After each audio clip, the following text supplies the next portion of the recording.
This is here if you need it.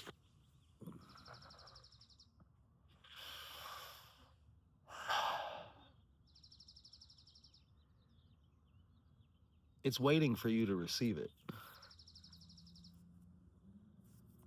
All of it. It's just waiting on you to receive it, to become that receiver. Today is all about something very simple, and that's we cannot do anything for ourselves until we awaken to what we do against ourselves. I think Marcus Aurelius once said, "Those who do not observe the movements of their own mind must of necessity be unhappy." Of necessity be unhappy. Self observation is the mystic path. And once you take this path of self observation, you'll begin to encounter and realize the fact that it gets more difficult at first. It's way more difficult at the beginning. But like a man who, fell asleep in a canoe going downstream, it the waterfall ahead is no concern to him. He's asleep. It's easy. It's only once you wake up and you realize, like, oh, I have to fight against the current to get out of here, does the struggle and difficulty arise. That's very similar to what it means to wake up to your own understanding of the false self that's running our lives. All the false ideas of life, will resist the man who begins to awaken like this. And that just means you're doing it right. That just means that's how it's supposed to be. You know what I'm saying? And that for me is just like everything is is contingent on that.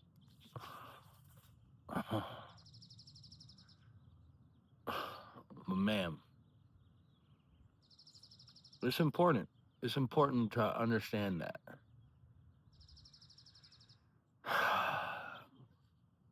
It's important to understand that we cannot increase our basic happiness by external conditions. We can't. Lord knows we all try. Lord knows.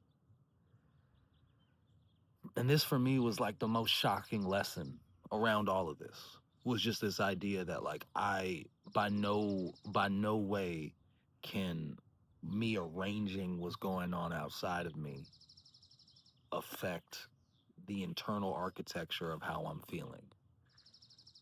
Because the false self, this version of us, we fall into this illusion of newness.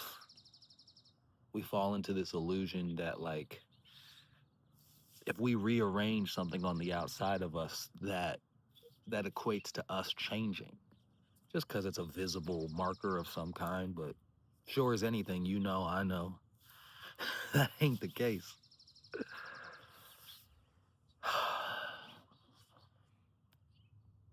It's only in that awakening do you realize the truest truth, which is you are not a sending set, you're a receiver. And that's why everything feels so clunky and awkward. You think you're supposed to run and sprint and have a life full of overcoming resistance.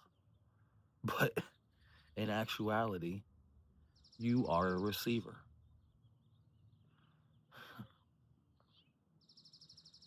And as your consciousness grows, you have nothing to do but welcome these constant impressions that want to be downloaded to you from your higher self. That's your only job. And so naturally, the question becomes, well, how do I become receptive? How do I do that?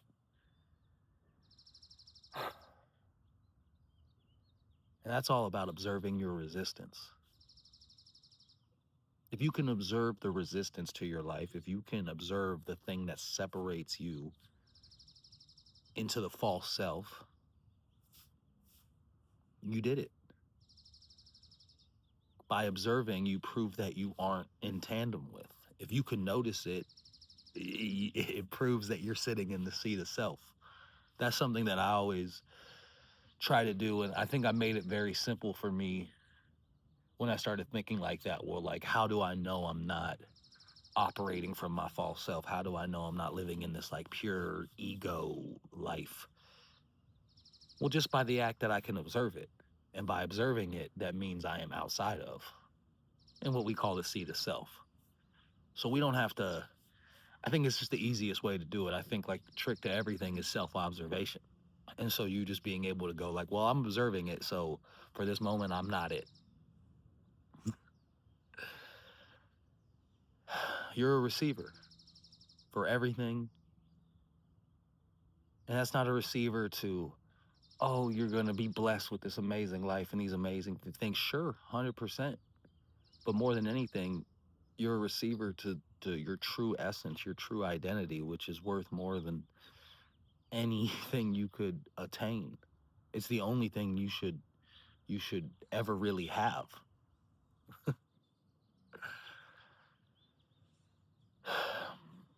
I think the thing about me and resistance and understanding that I'm a receiver is that I always had this imaginary picture of myself.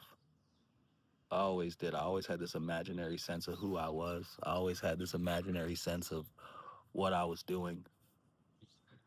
And I realized that all that ever did was just really block me off from my true essence. Trying to be someone of esteem, trying to be somebody of value, or to feel like, oh, I'm special. Like the worst thing you could ever do is is create this self identity, because all it ever does is create friction. The instant you don't line up to it is friction. The instant you don't line up to it, it's despair. But if you move without that resistance, without that need to feel like you're running against something, life opens up and it just becomes about the act of doing for doing's sake. So I know we covered some ground today on a couple things, but you are a receiver. And the act of receiving comes down to the act of observing your resistance, separating yourself, not not prescribing yourself an identity, and allowing yourself to receive. Duh. Put yourself in the position to receive.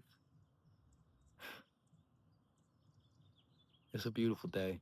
It's a beautiful, well, I mean, it's a little gray over here, but hopefully wherever you are, it's nice and sunny and everything is spring. Um, yeah. As always, this is here if you need it.